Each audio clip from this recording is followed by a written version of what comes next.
So Trevor, I'm going to show you something really exciting about how the mind works.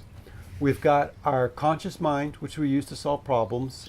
Sometimes we think about the fact that we're solving problems. Sometimes we don't think about it. Sometimes we know we've got a problem. And sometimes we don't realize we have a problem. Or we even have an answer to a problem and we don't know we have an answer to the problem. So there's this unconscious mind. And a lot of people use hypnosis to try and get to the unconscious mind and learn what it knows. But it's not always necessary. Sometimes with pictures and words, we can also find out what's going on in your unconscious mind. So we'll give that a try right now and see what your unconscious mind can tell us using these cards. Okay. So it's not necessary for you to be thinking about a problem consciously right now. Or if you want to, if you do have a problem that's been bothering you, you can think about that. And we'll see what we find out with these cards. Now what I'm going to do is I'm going to hand you a card and you're going to look at it and you'll see an image and you'll see a word. You don't need to think about it. You don't need to try to explain anything in your mind, and you just set it down. And then you're going to set another card down and another card until we get all of these black cards set down where you do not see the picture that you were looking at. Okay? And I'm going to read these statements about the cards to you. So number one, we've got distraction. Think about important things you are being distracted from and what has caused it. Secrets. Think about secrets that keep you from truly knowing yourself or others. Deception. Think about a lie you're being told and perhaps allowing yourself to believe. Ambivalence. Think about something you really want to do and really do not want to do. Regret. Think about something that has already been decided but could lead to regret. Denial. Think about a reality you refuse to admit but that must be true. Testing. Think about why you are testing others or why someone might be testing you. Defiance. Think about a power struggle that could be ended by offering acceptance. Hidden agenda. Think about who is manipulating you and why it is working. Rupture. Think about a relationship that has been damaged and needs to be repaired. Victim. Think about how blame and guilt are standing in the way of freedom and joy.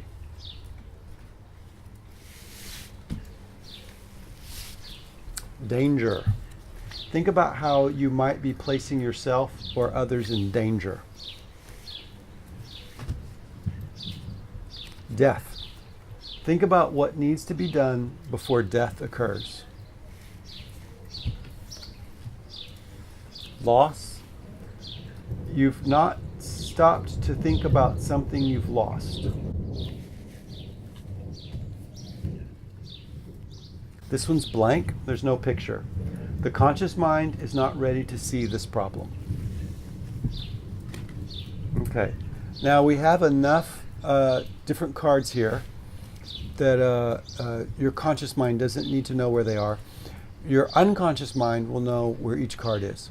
So what I'm going to have you do is move your hands over the entire range of cards about 3 times and see if you can get a feel. And when you start to feel something in a certain direction, then hone in on that feeling down and end up touching the card.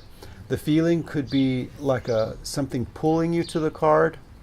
It could just be that your hand gets heavier at a certain place, or some people will feel warmth. In other places it feels cool, and in other places it feels warmer.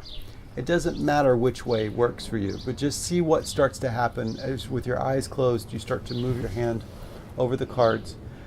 And we're going to have your unconscious mind tell us which problem is most important to you right now and most in need of a solution.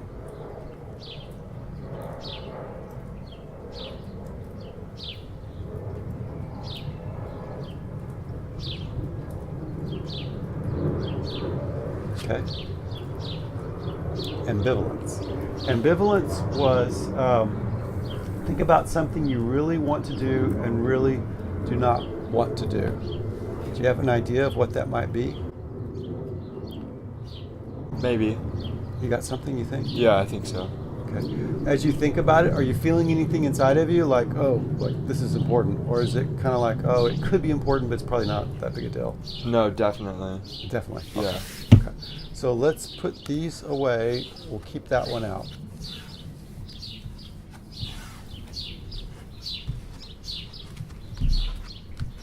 I'm just curious, how did you know, like, what did you feel when your hand went over here? I felt like even kind of when my hand was going around, I felt like a little like tugging. Yeah. All the way over here, I kind of felt my hand being pulled this way, and then over here, I felt my hand being pulled down, and then over here, I felt my hand being pulled that way. Yeah. I can usually see where a person's going to go because one of two things will happen is that their hand will go down lower as they get to a card that's important to them. That's why I had you do it 3 times, because I can watch to see if a person's hand is dipping, or they'll move more quickly here and then slow down over here. I didn't see your hand change height. If it did, I didn't see it. But I did see that you were much slower over here. Like there was something pulling you over there. Yeah. Okay, so the dark cards are our attempts to define a problem.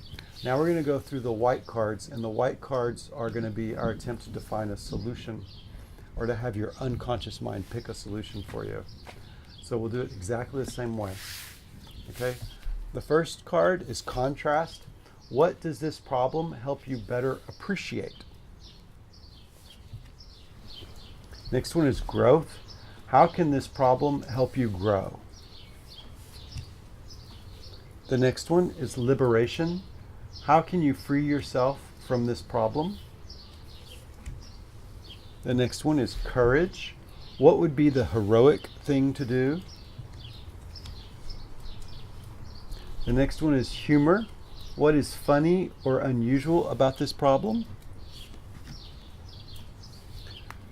The next one is divergence. What is the last thing that you would normally think of doing for this type of problem? The next one is utilization. What resources are close at hand but have yet to be used? Life experience. Which lifetime experience is most relevant to this problem? Love. What opportunities are there to experience greater love through giving or receiving? Collaboration. Who would be the best person to help you with this problem? Creativity. What is a creative solution that has never been tried? Individuation. How can you use this problem to define your character?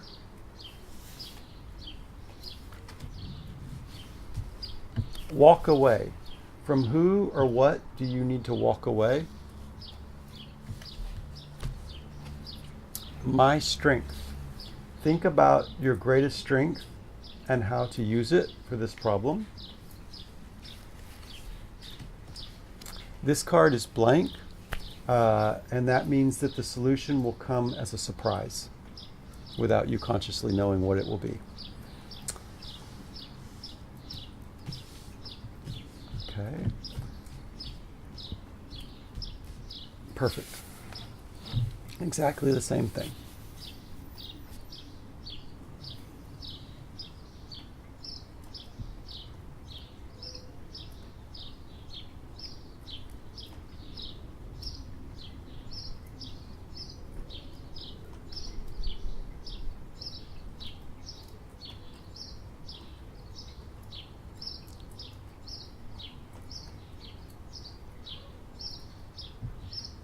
Okay.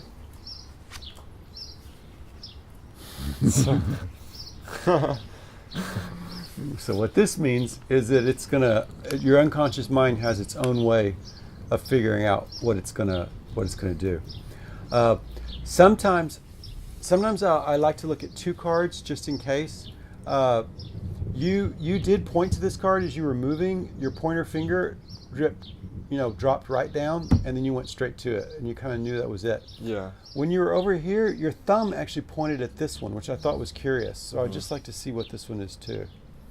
So this is the one that maybe is more certainly the solution, which is that your unconscious mind is going to surprise you. Yeah. If it's ambivalence, what that probably means is just that at some point you're going to know this is what I need to do, and this is why I need to do it.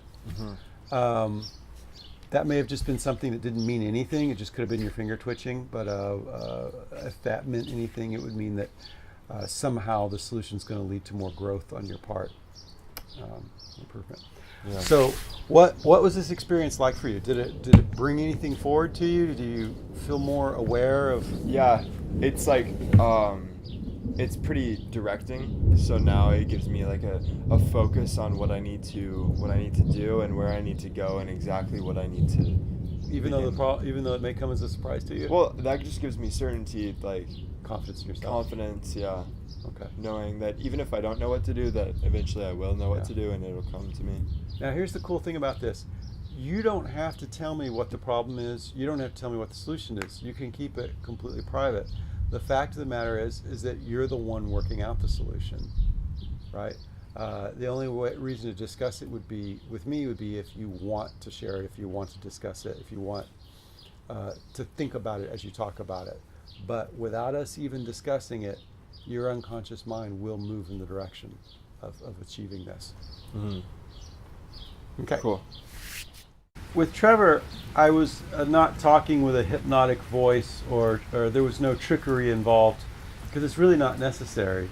The person gets stimulated by these images and by these words the same way they would with a Rorschach ink blot test, and awareness will certainly come to the person. There's no need for a trance.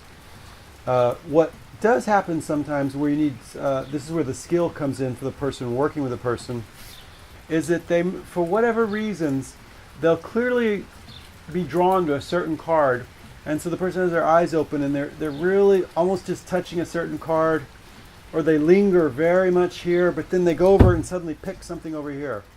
And if you're watching closely, it seems surprising to you because you're almost certain they were going to pick this card, and then they suddenly switch over here and pick this card.